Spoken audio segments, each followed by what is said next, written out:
because this is all going to help you to take action to live a life that is of true meaning to you, where you'll be able to stop negative thoughts in its tracks, stop judgment, set boundaries, and finally assert the voice that's been hiding all this time.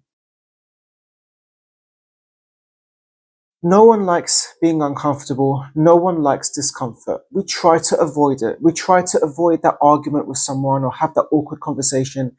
It's like instinctively we want to avoid being uncomfortable and putting ourselves in awkward situations. But what if I told you that you could use that to its advantage by turning discomfort on its head? Because by exposing yourself to discomfort on a regular basis, you are increasing your resilience and supporting the way that you navigate challenging situations. And in this video, I'm going to help break down the reasons why exposing yourself to discomfort is important and what strategies there are to help you to do so. Now, discomfort is more than just pain physically. It is the emotional awkwardness, feeling uncomfortable, not knowing what to say to someone. Perhaps it's an emotionally challenging situation. When we don't know what to do, when there's uncertainty, it can be very uncomfortable because we don't know how to move forward. We can feel stuck. So therefore, it's natural for us to want to avoid discomfort by doing the things that are familiar to us. And this is why and how we tend to get stuck in what are the comfort zones. Doing the same thing every day because we know what to expect. There's going to be no surprises. And especially if you've been hurt in the past, it can be very damaging and painful to do anything new or anything unexpected. The benefits of embracing discomfort are that you are able to grow personally. You're able to step outside of your comfort zone, take on new challenges and new experiences and learn about yourself and discover what there is out there that will help to add value to your life. You're able to learn and develop at the same time. So not just grow personally, but also expose yourself to failures, take risks, learn more about yourself and how you can handle challenges and develop skills while this is happening. You're also able to build empathy for others who may be going through similar situations.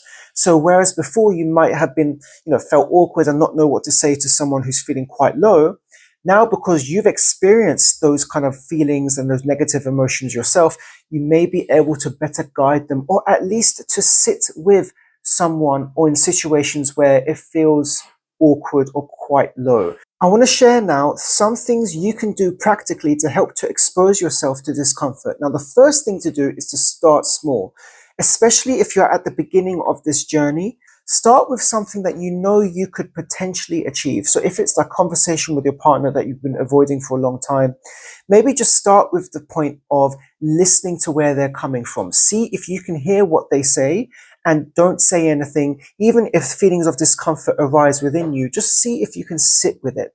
And if you can't do that, scale it back. Think, okay, what is the step back from that I could potentially achieve? Once you've started small, the next step is to gradually increase exposure. So let's say it's a conversation you want with your partner.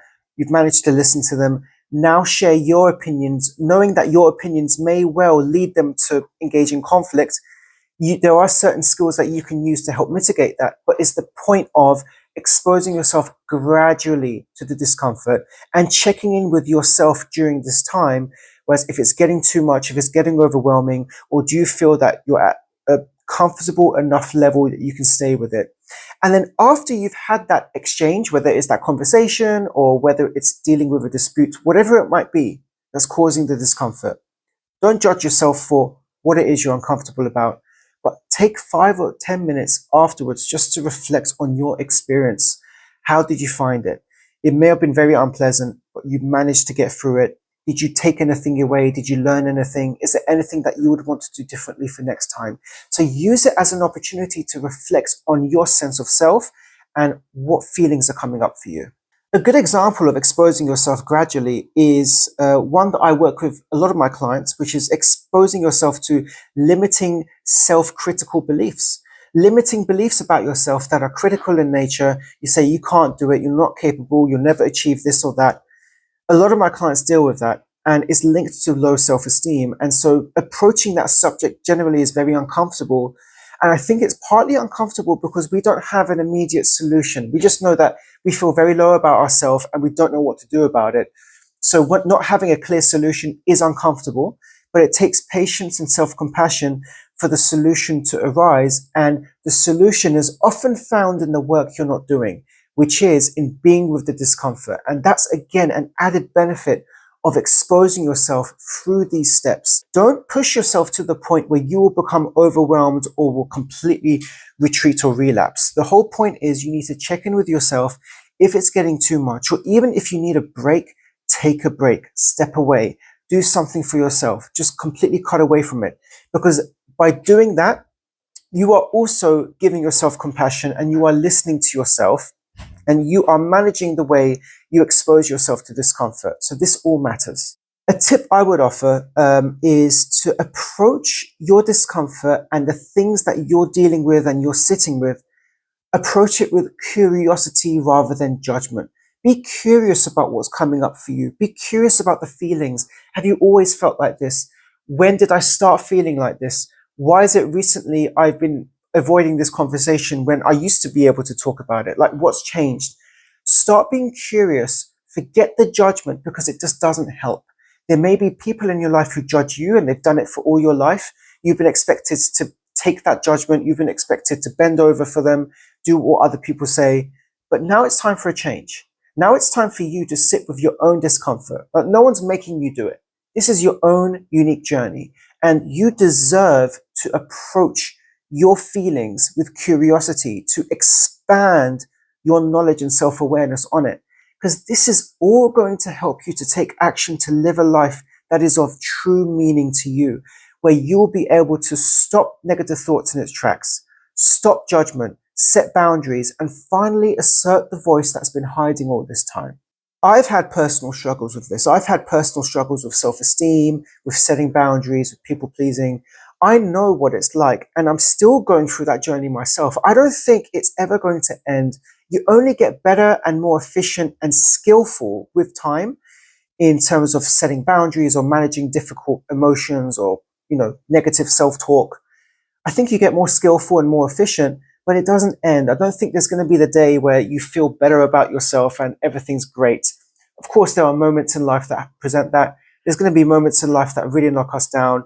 And I think whether you're up or down, it's okay. It's okay. This is life. Life's going to do that to us. It's understanding what role we're playing in that. If we feel there are situations out of our control that has led us to feeling quite low, I think that's okay. But if we're feeling low and we've been like that for a long time and we feel powerless because there's something we could do to help us get out of that state, that's where I think we really need to step up. We really need to understand what's going on, build self-awareness, expose ourselves to the discomfort, listen to the discomfort, be with it, and find a solution forward through that exercise, through that process. Because you can't find a solution now thinking about it doesn't mean it doesn't exist, and it doesn't mean you're not capable of finding it. It's there. You just have to lean into it.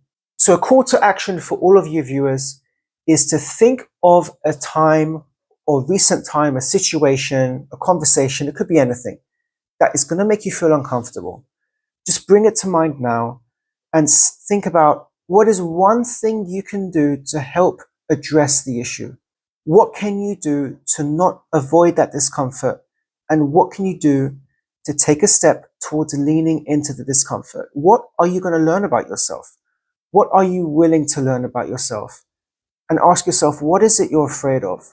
What is stopping you from doing that work of sitting with your emotions, being with the discomfort, and just seeing where it leads you? Even if it feels overwhelming, be curious about that. Just be curious about this process. There's no judgment. Don't pressurize yourself. But personal growth is born out of these kind of situations where we're able to lean into discomfort, build emotional resilience, build our empathy and compassion towards ourselves and towards others, and be able to start taking the actions that we've been avoiding all this time because we've been afraid of that discomfort. Thank you so much for watching. Please leave a comment below, like and subscribe, and I'm sure I'll see you again very soon.